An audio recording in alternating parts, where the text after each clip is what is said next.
Hello again. Welcome to Uncle Geoff's Easy-Peasy English. Today, some English sounds, British English sounds. We're practicing some pronunciation. Have a look at these 4 words.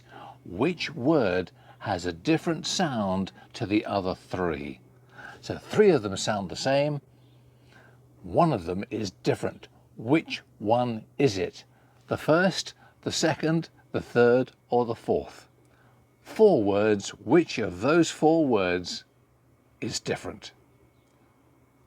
The answer is the first one. Here, here, or maybe here or here, this place.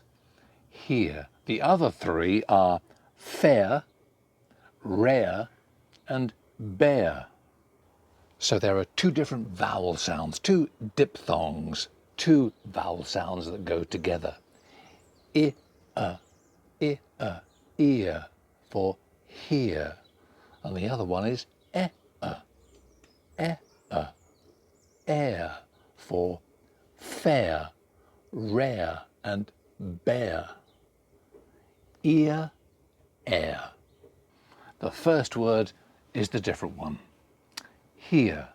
The other ones, fair, rare, and bear. British English sounds, they are easy peasy most of the time with Uncle Geoff's help.